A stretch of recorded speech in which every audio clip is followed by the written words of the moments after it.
রাত 11টা। চুপি চুপি বাড়িতে ঢুকছি আমি। জানি সবাই ঘুমিয়ে পড়েছে, তবে সাবধানের মার নেই। কেউ দেখতে পাবে না এটা আমি মোটামুটি নিশ্চিত, কিন্তু এটাও জানি যে একজন এখন আমার জন্য জেগে আছে। তাকেই খুঁজছি ধীর পায়ে। দেউড়িটা পার হয়ে উঠোনে ঢুকলাম। হঠাৎ করে চোখ গেল পাশের পেয়ারা গাছটার দিকে। কিছু একটা নড়ছে, সেটার দিকে তাকিয়ে আমার ঘরটার দিকে হাঁটছি। হঠাৎ করে কিছু একটা ধাক্কা খেলাম।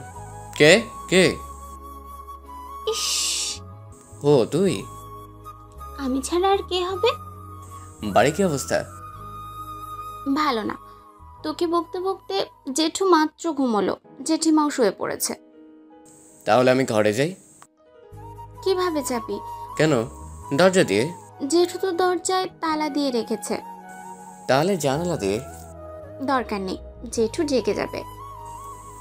আমি তাহলে ইয়ামিনদের বাড়িতেই গিয়ে থাকি আজকে রাতটা। আরে দাঁড়া। কি হয়েছে? রাতে খেয়েছিস? আমি না সূচক মাথা নাড়লাম। দুপুরেও তো খাসনি। ইয়াসিনদের ওখানেই থাকবো। কোথাও যেতে হবে না, তুই আমার ঘরে গিয়ে বস, আমি আসছি।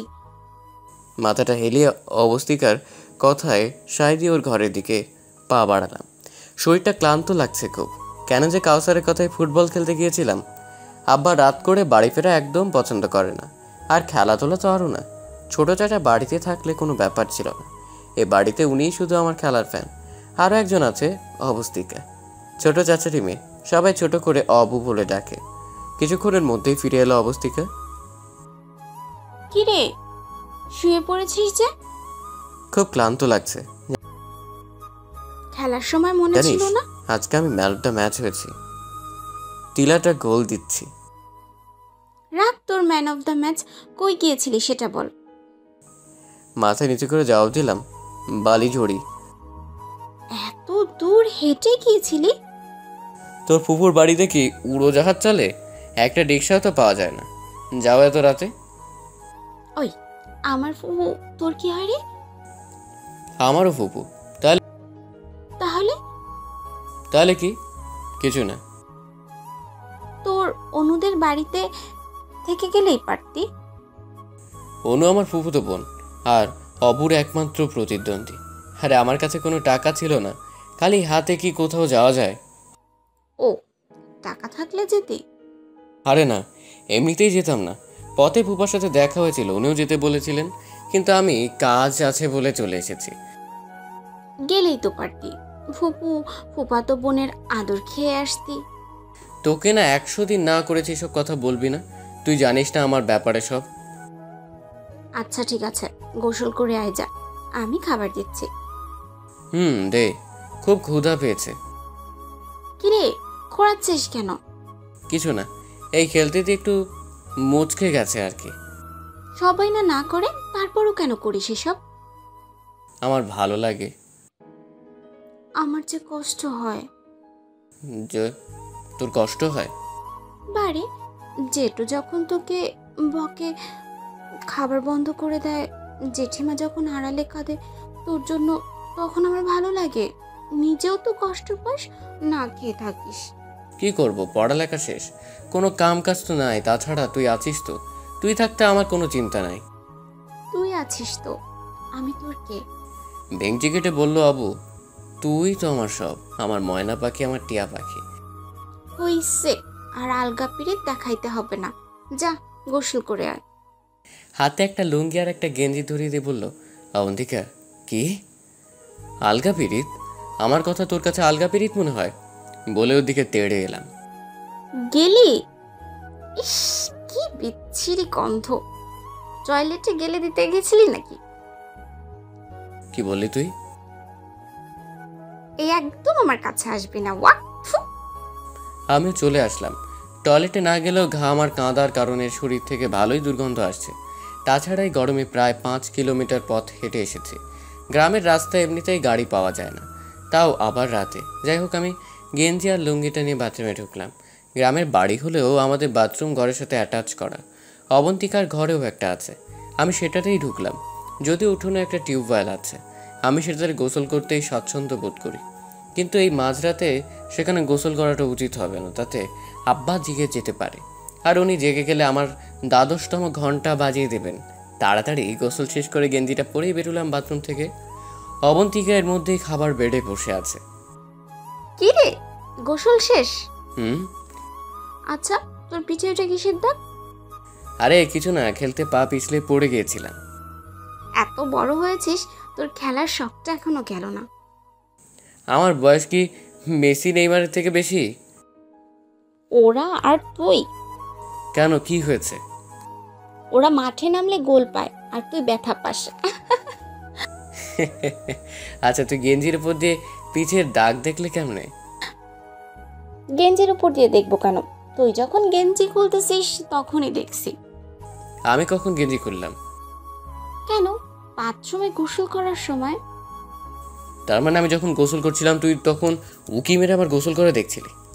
কি লুচ্চামাই আরে বাবা। কই, আমার দিয়ে কি দোষ? তুই বাথরুমে দরজা খুলে গোসল করতে গেলি কিসের জন্য?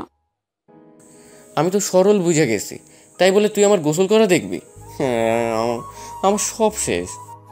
আরে জাগাইস না, আমি তো দেখছি, আর তো কেউ দেখে নাই। আমি তো দেখছি। মুখ ভেঙে কথাটা বলে খেতে বসলাম। ওই, এটা তো তোর প্লেট।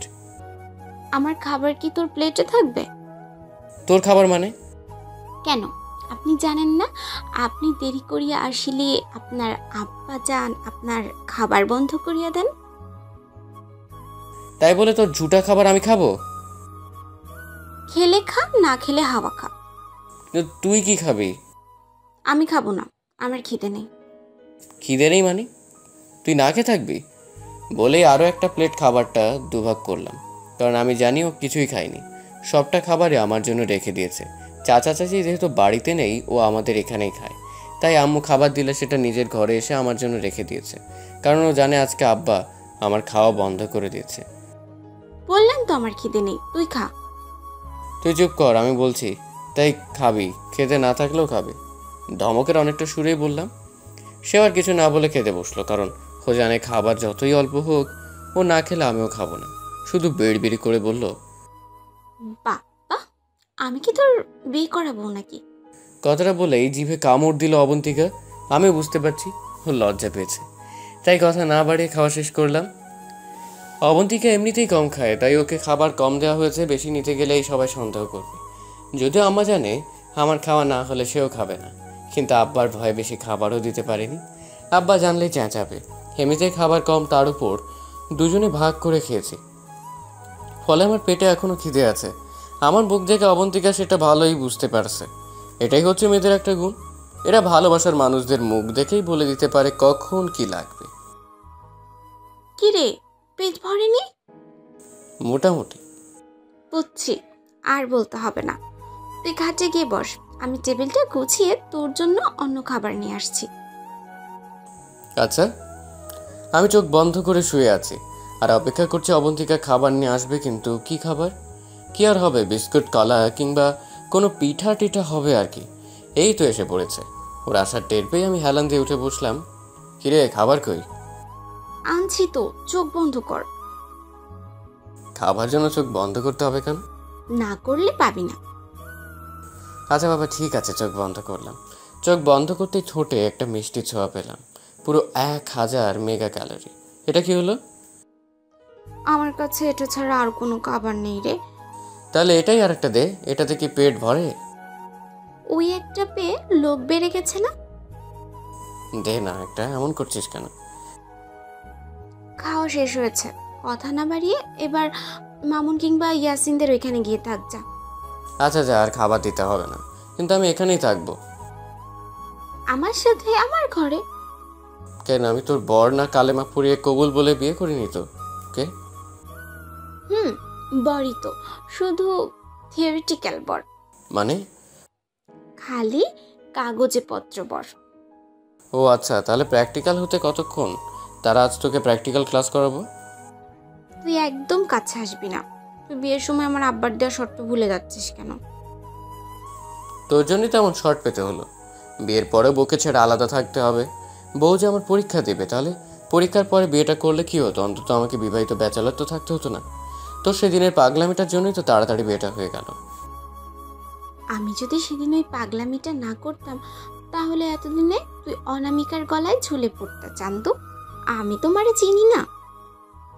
তাই বলে তুই সবার সামনে জড়িয়ে ধরে চুমু খাবে? ইস, কি লজ্জা। ওই দিন ওটা না করলে সবাই বুঝতো কি করে তোর আর আমার সম্পর্ক কতটা গভীর? আর তুই তো নাচতে নাচতে বিয়ে করতে যাচ্ছিলে। জীবনেও না। আরে কেউ যদি আমারই পছন্দ করে তাতে আমার কি দোষ? আমি কি পছন্দ করছি নাকি? ফুপু যেভাবে উঠে পড়ে লেগেছিল তোর সাথে তার মেয়ের বিয়ে দিতে, আমি পাগলামি না করলে বিয়ে তো এতদিনে হয়েই যেত। আরে পুপু আমার পছন্দ করেছে, কিন্তু আমি কি রাজি ছিলাম নাকি? তুই রাজি না থাকলেও তোর আব্বা ঠিকই বিয়ে দিয়ে দিত, আর তখন আমি জীবনের জন্য তোকে হারাতাম। আচ্ছা সত্যি যদি সেদিন অনামিকার সাথে আমার বিয়ে হয়ে যেত তাহলে তুই কি করতি? কি করতাম মানে? আমি দুটো বিষের বোতল নিয়ে রেখেছিলাম। মরার জন্য একটা বোতলে যথেষ্ট, দুইটা কেন? একটা তোর জন্য, আগে তোর খাবারে বিষ মিশিয়ে তোকে মারতাম, তারপর নিজেও সেখানে বিষ খেয়ে তোর মুখে মরে পড়ে থাকতাম। এত ভালোবাসিস আমাকে? বাসি তো, আমার না হলে তুই আর কারো হতে পারবি না, তুই শুধু আমার। এত যখন ভালোবাসিস তাহলে প্র্যাকটিক্যাল না হোক অন্তত এক খাটে তো থাকতে পারি দুজনে। না পারি না, তুই উপরে ঘুমা, আমি নিচে ফ্লোরে ঘুমাবো। আর তাছাড়া আর তো মাত্র 3টা পরীক্ষা বাকি। বলে একটা বালিশ নিয়ে নিচে একটা মাদুর পেতে শুয়ে পড়লো। আচ্ছা সেটা না হয় বুঝলাম, কিন্তু তুই করে তো ডাকতে পারিস একবার। এই শর্ত তুই দিয়েছিলি যে যতদিন আমরা সত্যিকারের স্বামী স্ত্রী না হতে পারি ততদিন আমরা আগের মতোই একে অপরকে তুই করে ডাকবো। শর্ত শর্ত? আচ্ছা শর্ত ছাড়া কি আর কিছু আসে না তোর মাথায়? না, আসে না। বেশি কথা না বলে এখন ঘুমা, সকালে উঠে আবার তোকে পড়তে বসাতে হবে। কিন্তু সকালে যদি আব্বা আমাকে তোর ঘরে দেখে তাহলে লঙ্কা কাণ্ড বাঁধিয়ে দেবে। আরে দেখবো কিভাবে? আমি খুব ভোরে উঠে তোকে ডেকে দিব আর তুই বাইরে চলে যাবি। কিন্তু আব্বা যদি জিজ্ঞাসা সারা রাত করেছিলি তখন কি বলবো?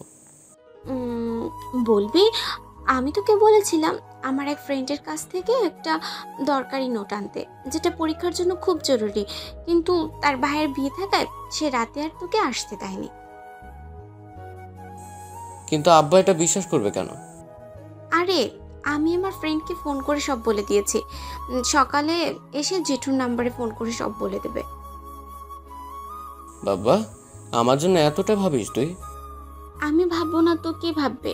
আমি তোর প্রথম এবং শেষ একমাত্র বউ। ঠিক বউ না, চাচাতো বউ। মানে? যেহেতু আমরা এখনো পরিপূর্ণ স্বামী স্ত্রী না সেহেতু তুই এখনো আমার চাচাতো বোন। আবার যেহেতু তোকে আমি কবুল পড়ে বিয়ে করেছি সেহেতু তুই এখন আমার সম্পূর্ণ বোন না, আমার বউ। তাই চাচাতো বোনের চাচাতো হার বউ সন্ধি করে চাচাতো বউ। তাহলে তো তুইও আমার চাচাতো বর। না, চাচাতো বর না, জ্যাঠাতো বর। জ্যাঠাতো বর? আমি তোর জ্যাঠাতো বর আর তুই আমার চাচাতো বউ।